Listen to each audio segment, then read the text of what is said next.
हाँ, यदि fourth semester में पेपर 5 पिछले सेशन में रेस जुडिकेटा के बारे में तमाम बातें बताई गई। आज रेस जुडिकेटा संभवतः आज ये समापन की ओर बढ़ रहा है। नियर अबाउट 90% की इसका कवर हो चुका है, 10% और है और उसके बाद हम बता रहे हैं। इस रेस जुडिकेटा में कुछ टर्म्स आते हैं, जैसे जजमेंट इन रेम, लोक लक्षी निर्णय, और रेस जुडिकेटा में कैसे इसका संबंध है, ठीक ना। किसी बाद निर्णय और उसके पक्षकारों और उसके संसदीय के लिए अगर बाध्य होता है तो उस प्रकार के निर्णय को क्या बोलते हैं? जजमेंट इन पर्सोनम। क्या बोलते हैं? जजमेंट इन पर्सोनम बोलते हैं। व्यक्तिलक्षी निर्णय, व्यक्तिलक्षी निर्णय बोलते हैं जजमेंट इन पर्सोनम, जिस पर जो है वो आपका रेस जुडिकेटा का सिद्धांत जो है लागू होता है। लेकिन कभी कभी ऐसे भी निर्णय होते हैं जो संपूर्ण जनता और विश्व के लिए बाध्य होते हैं, न केवल बाद के पक्षकारों को बल्कि और सबके लिए भी वो बाध्यकारी होते हैं। इस प्रकार के निर्णय को लोकलक्षी निर्णय कहते हैं, ठीक ना। और इस प्रकार जो है इनका जो निर्णय है इसमें रेस जुडिकेटा के सिद्धांत के परिचय से ये अलग है, ठीक है। जो निर्णय लोकलक्षी निर्णय होते हैं उसको रेस जुडिकेटा के सिद्धांत से प्राप्त न्याय के सिद्धांत के अलग है, ठीक है ना। और उनका उल्लेख भारतीय साक्ष्य अधिनियम सेक्शन 41 में किया गया है। साक्ष्य अधिनियम,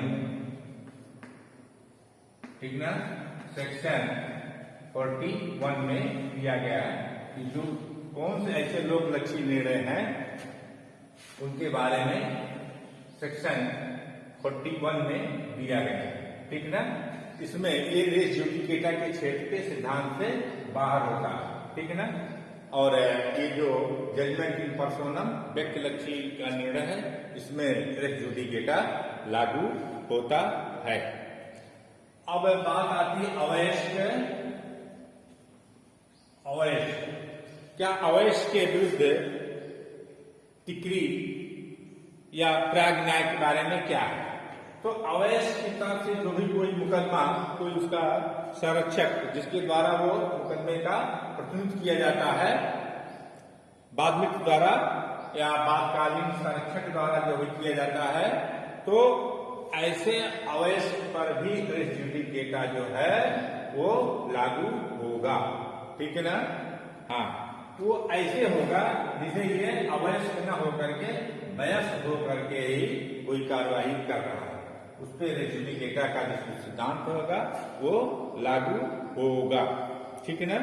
लेकिन यदि संरक्षक द्वारा जो है घोर लापरवाही या कपट के द्वारा या धोखा देने की बात से किया गया है तो उसमें रेस जुडिकेटा लागू नहीं होगा। या संरक्षक के द्वारा जो है अवैध को धोखा या उनको कपट के द्वारा जो है ये मुकदमे की पैरवी की गई है कि जिससे अवैध जो हार जाए और उसके खिलाफ बिक्री हो जाए, इस तरह से कोई साजिश के तहत संरक्षक जो है मुकदमे पैरवी कर करके और अवैध के विरुद्ध कोई बिक्री पारित करवा देता है, तो ऐसे मामले में रेस जुडिकेटा लागू नहीं होगा, शून्य है और प्रभावहीन होगा, ठीक ना। घोर लापरवाही, ठीक है, मुकदमे की पैरवी प्रॉपर न करना, दूसरे विपक्ष से मिलकर के साजिश के तहत अवैध का अधिक चाहना, तो ये सब अगर बात हो जाती है तो रेस जुडिकेटा नहीं लागू होता है, ठीक ना। अब दूसरी बात आती है कि एक ही शब्द के अधीन बात संसिद्ध करना, ठीक ना। रेस जुडिकेटा के लिए आवश्यक है कि पश्चातवर्ती बाद में जिस हैसियत से या जिस शब्द के में पक्षकारों का बात संसिद्ध किया गया है उसी हैसियत में पक्षकारों के मध्य पूर्ववर्ती वाद अर्थात दोनों वाद में मुकदमेबाजी करने की पक्षकारों की हैसियत समान होनी चाहिए, तभी रेस जुडिकेटा लागू होता है। ठीक ना। ये प्रथम वाद हैसियत के दाखिल किया गया है व्यक्तिगत हैसियत से और उसका निर्णय हो जाता है तथा उसी पक्षकार द्वारा दूसरा वाद व्यक्तिगत हैसियत न हो करके प्रतिनिधि हैसियत से संस्थित किया जाता है, तो वहां रेस जुडिकेटा लागू नहीं होता है। जैसे कोई ये प्रॉपर्टी है, ठीक है ना, पहले एक का है और खा के विरुद्ध जो है वाद लाया व्यक्तिगत हैसियत से, व्यक्तिगत हैसियत के माध्यम से इसके खिलाफ लाया और ये निर्णय हो गया। ठीक है ना। ये मुकदमा क्या हो गया, खारिज हो गया। ठीक है ना। तो अब वो जो है ये तो व्यक्तिगत हैसियत से, लेकिन का जो है फिर दोबारा जो है वो प्रतिनिधि हैसियत में के माध्यम से जो है वो मुकदमा करता है, तो उसमें रेस जुडिकेटा लागू नहीं होता है।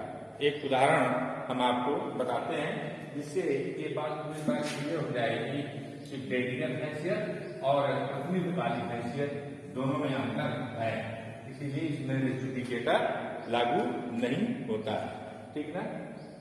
अगर कोई मुकदमा व्यक्तिगत हैसियत पे किया गया है और उसमें निर्णय हुआ है और वही मुकदमा जो है फिर आराम से खारिज हो गया है और उसी मुकदमे को किसी दूसरे हैसियत से आप दाखिल कर सकते हैं, उसमें रेस जुडिकेटा लागू नहीं होता है। ठीक ना। का जो है खा के विरुद्ध एक मृत महंत के वारिस की हैसियत से मठ की संपत्ति के कब्जे के लिए बात संस्थित करता है। का क्या करता है, खा के विरुद्ध जो है वो महंत के वारिस की हैसियत से, वारिस की हम जो मठ के वो महंत हैं, हम उसके विधिक वारिस हैं, उसके संपत्ति कब्जे के लिए बात संस्थित करता है और बात क्या हो जाता है, बात खारिज हो जाता है। क्या हो गया, बात खारिज हो गया। बात खारिज होने के बाद उसी संपत्ति को जो है व्यक्तिगत हैसियत से संपत्ति सिद्ध नहीं पाती और बात खारिज हो जाता है। ठीक है ना। फिर क्या करता है, का खा के विरुद्ध जो है इस आधार पर बात संस्थित करता है कि महंत की मृत्यु के उपरांत उसे महंत नियुक्त कर दिया गया है और इसलिए मठ की संपत्ति का कब्जा उसे दिया जाए। ये बात करके कहता है कि महंत की मृत्यु होने के बाद मठ का महंत उसे घोषित कर दिया गया है, इसलिए उस संपत्ति पर कब्जा के लिए जो है दिया जाए। तो पश्चातवर्ती बात जो है वो आपके रेस जुडिकेटा के सिद्धांत द्वारा वर्जित नहीं होगा, क्योंकि वो प्रतिनिधि की हैसियत से जो है मुकदमा जो है वो दायर हुआ है, ना कि व्यक्तिगत हैसियत से। ठीक है ना। व्यक्तिगत हैसियत से जो मुकदमा का दाखिल किया था वो तो खारिज हो गया, उसको सिद्ध नहीं कर पाया। लेकिन प्रतिनिधि हैसियत से कि मठ के जो महंत हैं, मठाधीश हैं, उनके मृत्यु के बाद का कथन है कि मुझे जो है मठ का जो है महंत घोषित कर दिया गया है, इसलिए इस संपत्ति पर कब्जा करने का अधिकार मुझे मिलना चाहिए। कि इस आधार पर जो है प्रतिनिधि के बाद जो है रेस जुडिकेटा लागू नहीं होंगे। ठीक ना। मठ की संपत्ति को महंत जो है वो प्रतिनिधित्व कर रहा है, न कि उसका व्यक्तिगत प्रॉपर्टी है। ठीक है ना। मठ के महंत के रूप में, और जब वो मठ का महंत नहीं रहेगा, दूसरा महंत हो जाएगा मठ का, तो वो जमीन और हर चीज उसको ट्रांसफर हो जाएगी। तो वो व्यक्तिगत हैसियत से वो मुकदमा नहीं किया है, इसलिए जो है इसमें रेस जुडिकेटा लागू नहीं होगा। ठीक ना। और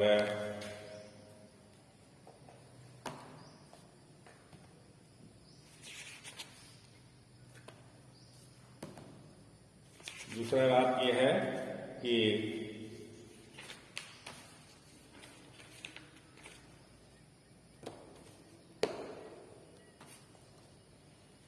ये 7 पॉइंट दूसरा है, मैं बता रहा हूं कि रेस जुडिकेटा और स्टापल में अंतर क्या है, ठीक है ना।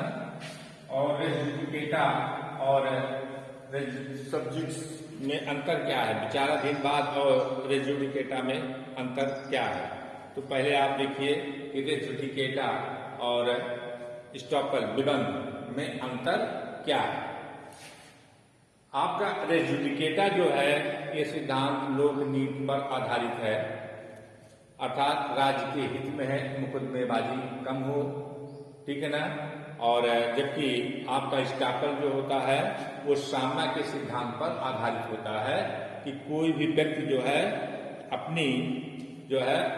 अपने स्टैंड पर खड़ा रहे, एक बार जो बात कही है उसका वो विरोध न कर सके, अपनी हैसियत का वो लाभ न उठा सके, ठीक ना। एक बार अपनी एक हैसियत रखता है, उसके बाद दूसरा दूसरी हैसियत रखता है, तो उससे वो रोका जाए। ये रेस जुडिकेटा जो है ये दोनों पक्षकार पर बदकारी होता है। रेस जुडिकेटा जो है वादी और प्रतिवादी दोनों पर जो है ये लागू होता है, ठीक है ना। हाँ, बाध्यकारी है। लेकिन स्टापल विबंध को जो हो गया, जो आदमी केवल कथन करने वाले के विरुद्ध ये जो है लागू होती है। कथन करने वाले पक्षकार पर बाध्यकारी होता है, जो आदमी कथन करता है। ये तो एक अंतर ये हो गया। दूसरा अंतर आपका क्या है, रेस जुडिकेटा न्यायालय की बात विवादक विचार करने से वर्जित करता है, ठीक है ना। रेस जुडिकेटा किसी मुकदमे को विवादक विचार करने से वर्जित करता है, जबकि आपका स्टापल जो है वो व्यक्ति के घोषणा कार्य या लोक का परिणाम, ठीक ना। रेस जुडिकेटा का मुख्य उद्देश्य है वादों की बाहुलता को रोकना तथा न्यायालय के विनिश्चय को जो है अंतिमता मतलब फाइनलिटी उसको प्रदान करना, ठीक है ना। लेकिन विबंध का उद्देश्य है कि कोई भी व्यक्ति जो है बेईमानी, छल, कपट, षड्यंत्र के आधार पर पक्षकारों के हित की रक्षा करना। और छठा पॉइंट आपका है रेस जुडिकेटा पश्चातवर्ती न्यायालय के क्षेत्राधिकार को अवरोधित करता है, ठीक ना। लेकिन स्टॉपल जो है प्रथम पक्षकार को विपरीत बात कहने से रोकता है। और रेस जुडिकेटा का सिद्धांत सिविल प्रक्रिया की संहिता की धारा 11 में किया गया है, ठीक है ना। और जो प्रक्रिया की विधि से संबंधित है। और विबंध का सिद्धांत स्टापल का सिद्धांत जो है वो भारतीय साक्ष्य अधिनियम की धारा 115 में परिभाषित है, वर्णित किया गया है और साक्ष्य विधि से संबंधित है। 11 इलेक्शन रूल जो है रेस जुडिकेटा जो है सेक्शन 11 से है। और आपका स्टॉपल विबंध जो है वो भारतीय साक्ष्य अधिनियम की धारा 115 से बंधित किया गया है, ठीक ना। और रेस जुडिकेटा किसी पक्षकार को एक ही वादग्रस्त विषय और उसी विवाद पर बात संस्कृत करने से रोकता है, जबकि स्टॉपल जो है एक व्यक्ति को एक समय में एक बात कहने और दूसरे समय पर उसके विपरीत बात कहने से रोकता है। ये रेस जुडिकेटा और स्टॉपल में अंतर हम आपको बता दें, ठीक ना। और दूसरी बात आती है रेस जुडिकेटा और सब जुडिस विचाराधीन न्याय और प्राग न्याय में अंतर क्या है, ठीक ना। और उसमें अंतर यह है विचारा न्यायाधीन के सिद्धांत इस संबंध मामले में होते हैं कि किसी भी न्यायिक जांच और विचारण के अधीन लंबित है, ठीक ना। जब कोई मामला कोई विचारण या न्यायालय में लंबित है, इस सिद्धांत पर लंबित है कि उस पर जो है निर्णय नहीं दिया गया है, विचारण एक ही मामले को दो कोर्ट जो है विचारण न करें, ठीक ना। प्राग न्याय ये है कि जो मामला ऑलरेडी सक्षम कोर्ट के द्वारा निर्णित किया गया है उसको दोबारा किसी अन्य न्यायालय में जो है निर्णित न किया जाए, ठीक ना। हाँ, और विचाराधीन न्याय में पश्चातवर्ती बाद में पक्षता और सारता विवाद है स्थगित करने को रोकता है, ठीक है ना। और जबकि प्राक न्याय में पश्चातवर्ती बाद को सुनने से ही और पूर्णतया उठाए गए विवादित बिंदुओं से रोकता है। ये आदेश आज्ञात्मक होता है और ये जो है विचारों को पूरी तरह से वर्जित करता है, ठीक है। हो गया।